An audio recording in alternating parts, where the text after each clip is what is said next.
The training ship Corsaro II, pride of the Italian Navy, slips into Sydney's Garden Island Naval Depot, where she will be prepared to compete in the classic 1966 Sydney Hobart Yacht Race.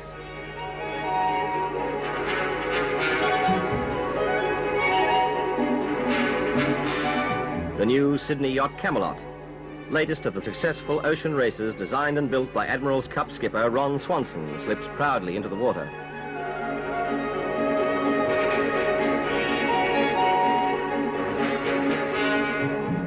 Stormvogel, the 73-foot South African ketch, seeking new honours in what will be a vintage year in this leading international epic.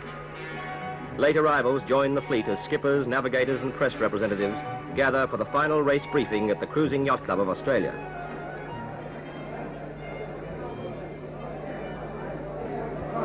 Gentlemen of the press, this year we are racing for our 21st Sydney Hobart 640-mile race. The quality of the fleet this year is the highest we've yet been privileged to see face the starting line, and we look forward to a very close result from the race this year. The interstate and overseas entries include the two famous yachts overseas, Stormvogel from South Africa and Fanfare from Great Britain.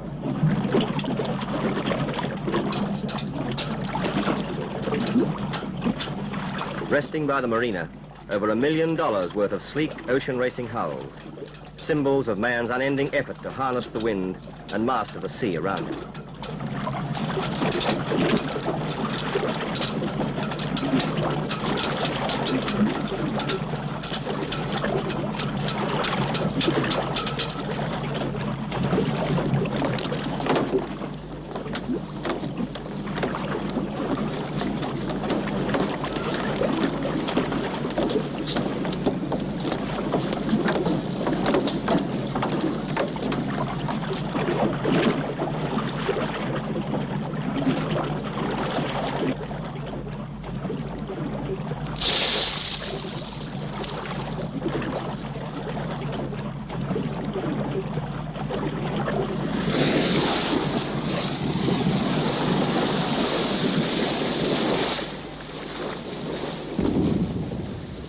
Prime Minister Sir Robert Menzies sends the fleet on its way in a light sou'easterly breeze.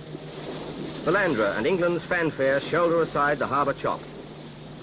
And Fare Thee Well claws her way up to windward.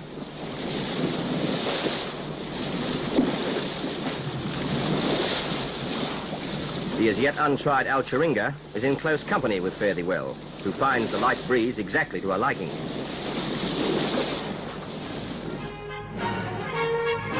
The till now smooth waters of the harbour become troubled and choppy as the competing yachts battle their way through hundreds of onlooker craft. Corsaro's 50-foot waterline length gets her away well among the leaders, her crew of cadets handling her with practiced ease.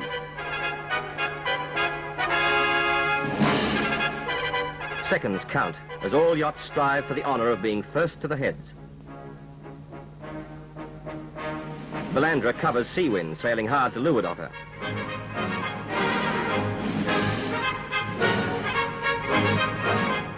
Bad luck starts to dog Corsaro shortly after as she collides with a small motor launch. And despite elaborate police and coastal patrol precautions, few yachts obtain a clear run through the milling, often irresponsible spectator craft. At South Head, the yachts beating the sea swell for the first time are surrounded on all sides, and avoiding collision is a real problem.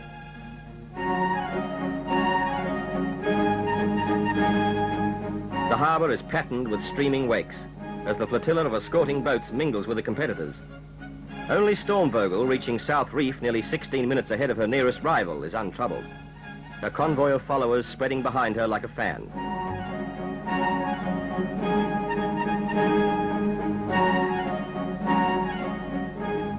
The fleet begins to round South Head, lifting to the Pacific swell, and sheets are hardened in to work into the now freshening sou'easter.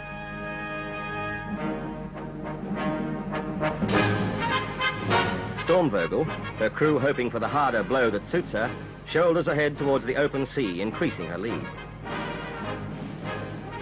Corsaro trails her log from the stern as the crew haul her sheets onto the working breeze. Free of the congested harbour, she puts her gunwale down and races south. It's big boat weather now, as the southerly builds in strength. Winds gust up to 25 knots, and the seas commence to build threateningly. Fanfare, Bacchus and Balandra slog into the short seas.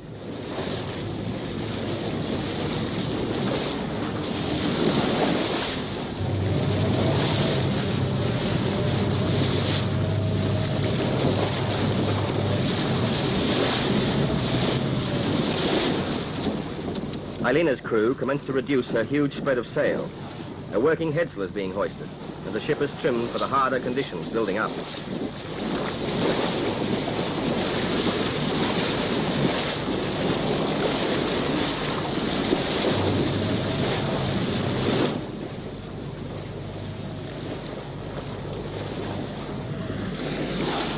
The sun sets in a threatening sky at the end of the first day, and crews settle down to a long night of patchy, variable winds. Menabilly has been a victim of the squall and has limped back to harbour dismasted.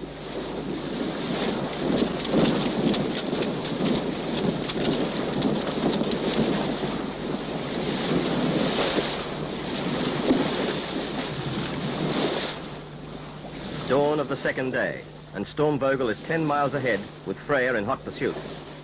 Further casualties occur. Saga retires leaking off Wollongong, and Corsaro's bad luck continues as she breaks her main boom. Lake Macquarie entrant rival, a previous Hobart winner, is sailing well up with the fleet off Point Perpendicular, and lookouts on most boats find plenty of competitors close by and pushing hard. The fleet, though well bunched, are sorting themselves out, with Stormvogel 50 miles in the lead. Norla has moved up into third position.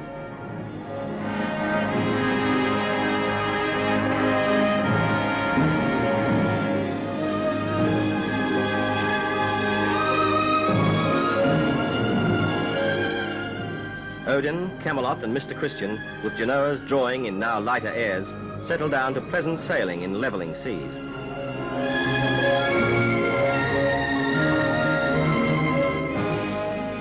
But there's little time to relax, as helmsmen concentrate on getting every little extra they can from the breeze. Sail is monotonously raised and lowered with each slight wind change.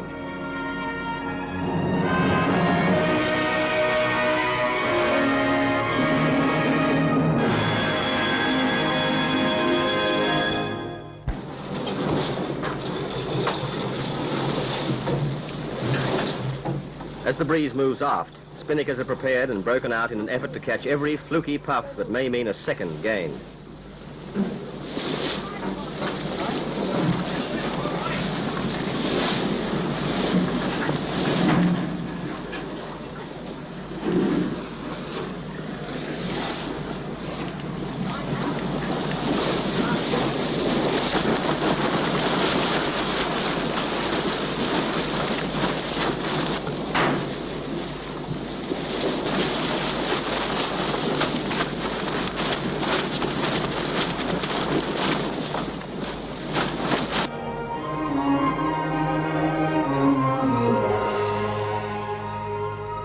On the third day out, the smaller yachts, Janzoon among them, enter Bass Strait, and for once the seas are mild and the winds favourable.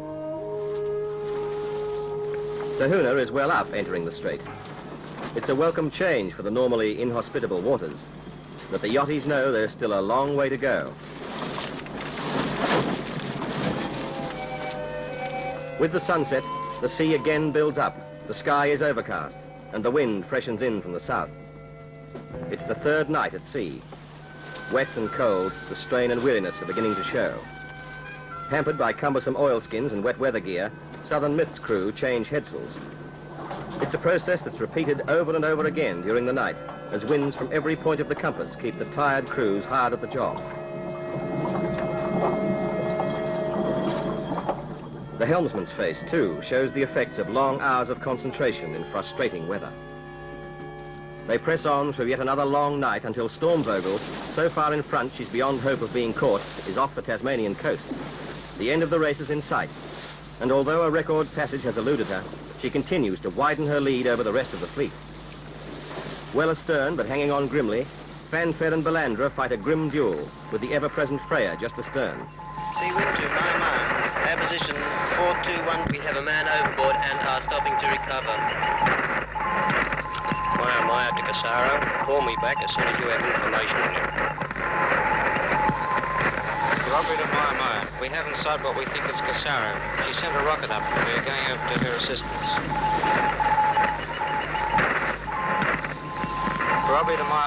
Robbery's alongside man overboard. Robbery to my. We have him on board and we'll take him to Hobart. Evolved and tested over countless races in all conditions, the safety regulations laid down have proven their worth. Good seamanship and preparedness have averted possible tragedy. As the early yachts round Tasman Island for the last leg up Storm Bay to Hobart, they're met head-on by blustering westerly squalls. Tahuna changes down to a smaller Genoa to meet the gusting headwinds. The short seas and the pitching, plunging bowsprit make it a difficult operation.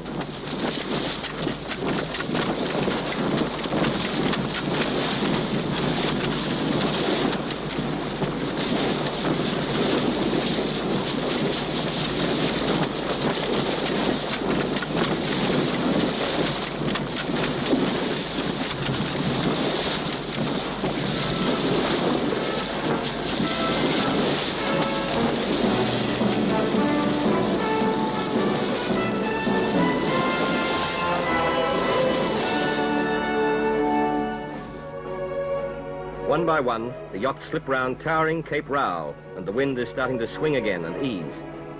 Backmarkers are still racing down the coast, and the field again bunches tightly. With only a few miles to go to the mouth of the Derwent, it's a good time to catch up on some missed sleep. The accumulated weariness of 5 days at sea and many a disturbed rest has taken its toll. When Stormvogel crossed the line, a 2-knot breeze barely gave her way along the unruffled Derwent. Her elapsed time of 3 days, 20 hours is well outside American yacht Ondine's 1962 record. But the big yacht has performed more than creditably and added new interest to the race. Fanfare, still fighting for handicap honours, is up with the leaders still pounding to windward. Just ahead of her lie Freya and Balandra. Bacchus D, dismasted last year off the Tasmanian coast while in a commanding position, is hanging on grimly to the leaders. Her chances on handicap are ebbing rapidly away, but no effort is spared to make up time.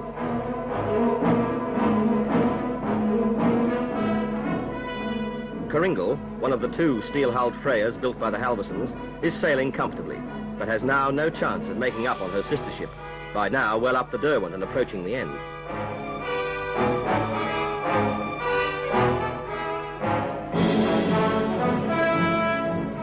Balandra has finished her first ocean race and awaits her tow into Constitution Dock. Second only to Stormvogel on elapsed time, she's performed well. Balandra, sister ship to English champion Quiver, promises to be a strong threat for future Hobart races. Hobart turns out to await the eventual handicap winner, and Freya crosses the line to take her 3rd Sydney-Hobart win in succession. The Halversons have pulled it off again in face of the fiercest competition ever from new local designs and the best of overseas contenders. Looking as though she'd just finished a harbour cruise, the 38-foot Freya motors proudly into the dock to the applause of all Hobart. Her 3 wins in a row set a record that is unequalled in yachting history.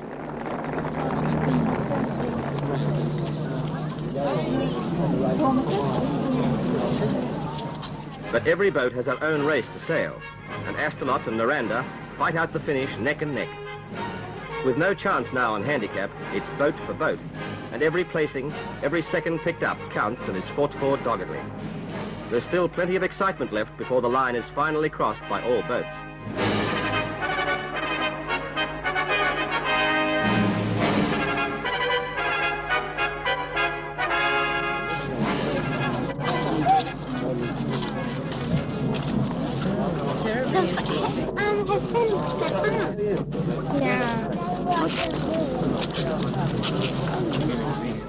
Hobart provides a haven for the 51 racers who completed the voyage. Moored snugly, their crews will rest and repairs will be carried out.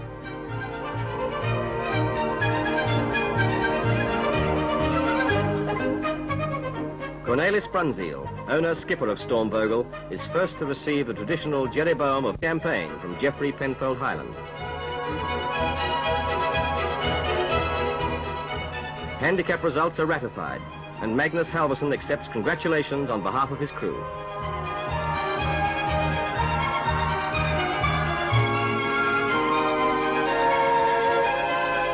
Cadence celebrates her first place in Division 2, and it's literally down the hatch.